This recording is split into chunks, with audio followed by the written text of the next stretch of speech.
Bismillahirrahmanirrahim. Assalamualaikum warahmatullahi wabarakatuh. Kembali bersama saya Dr. Rado Yendra, tentunya bersama Rado Institute.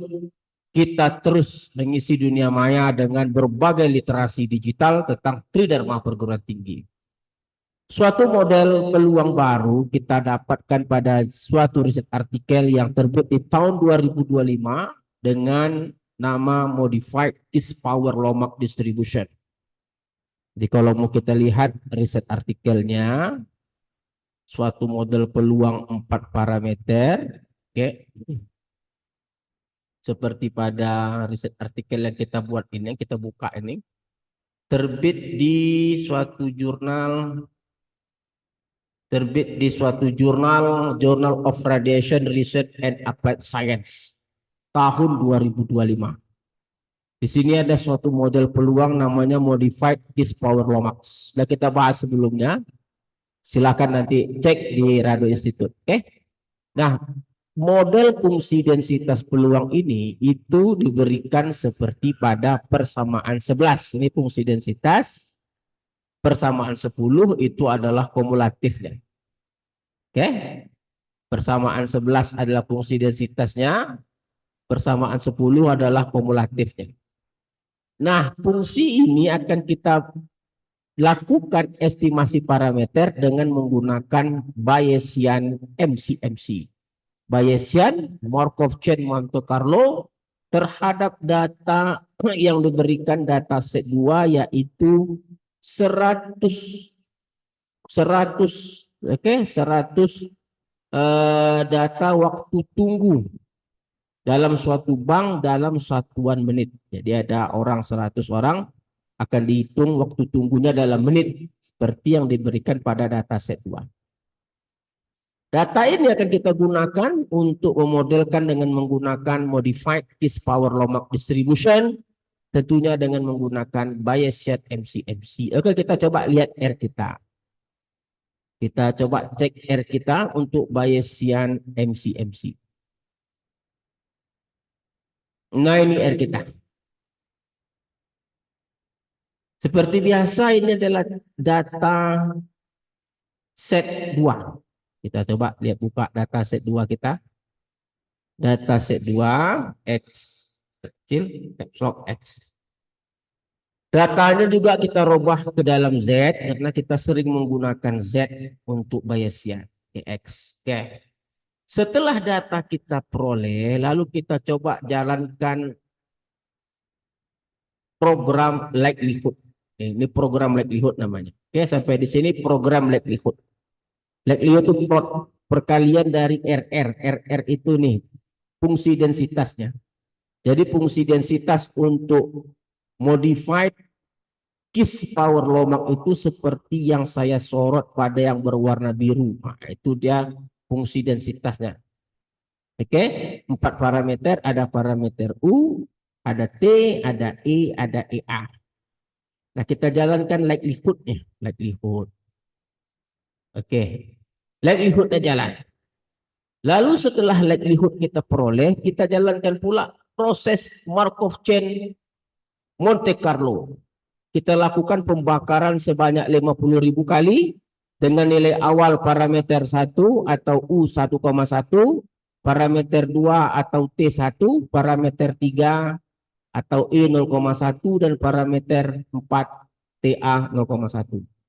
Kita tahu ini adalah nilai error untuk masing-masing parameter. Ada 4 parameter tadi, ini error untuk parameter U, error parameter error parameter E, dan error parameter TA menggunakan distribusi normal, R-norm. Oke, R-norm. Dan selanjutnya kita akan lakukan proses Bayesian, yaitu posterior density berdasarkan kepada hasil perkalian likelihood terhadap prior non informatif. Prior non informatifnya adalah distribusi normal. Oke. Untuk parameter U, ada untuk parameter T, juga ada parameter E, dan ada parameter TA. Jadi prosesnya kita lakukan terus sampai 50.000 kali pembakaran untuk 4 parameter yang diberikan. Oke, kita coba jalankan proses Bayesian kita. Kita run. Oke. Nah, kita tunggu saja prosesnya berjalan.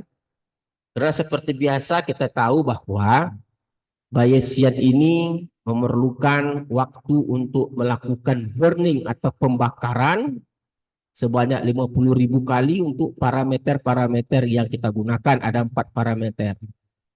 Di mana kita tadi mengatakan bahwa posterior itu adalah likelihood dikali prior. Priornya prior not informatif.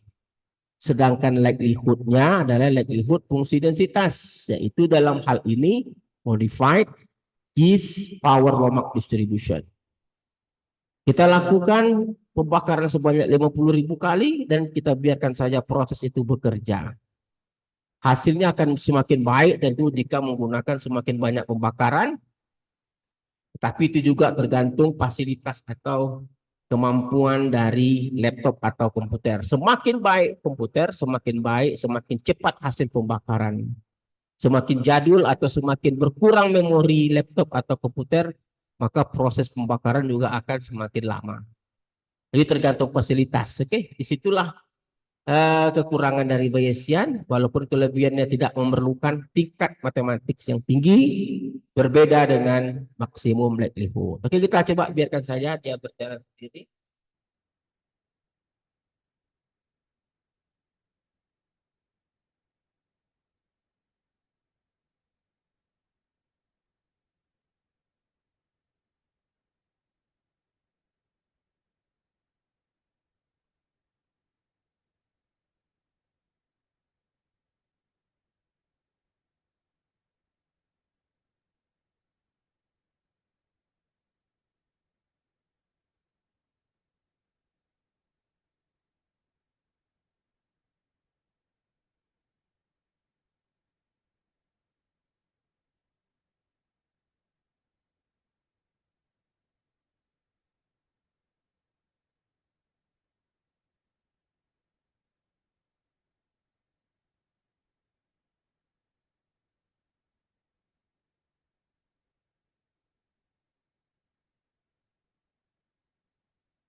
Oke, saya rasa cukup pembakaran dilakukan. Kita akan coba cek threshold dan posterior density-nya.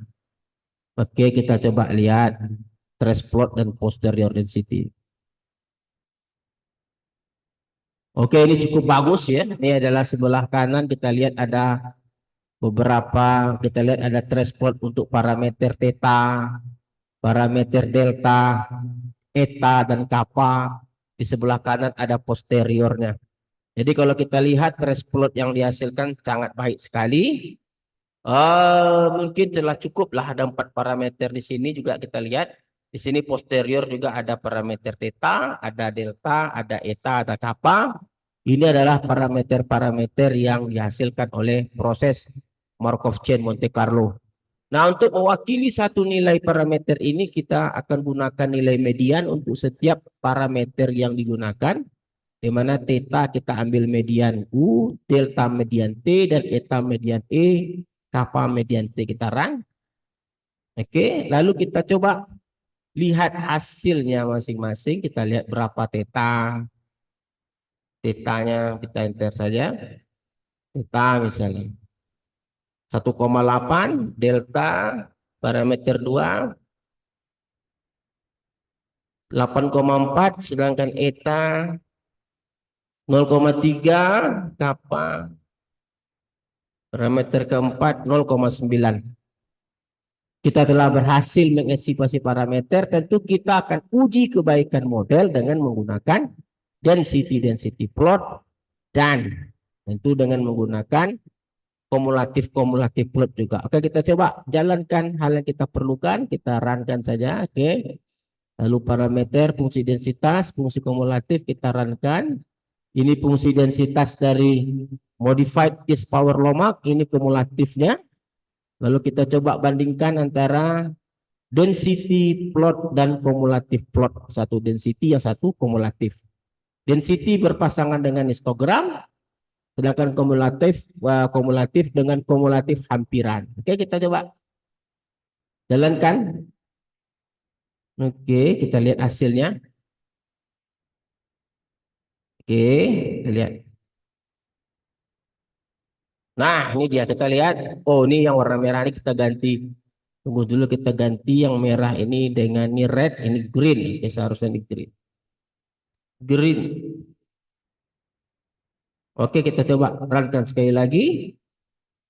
Runkan sekali lagi. Oke, ini dia. Bayesian. Oke, kita lihat hasil yang cukup baik saya rasa.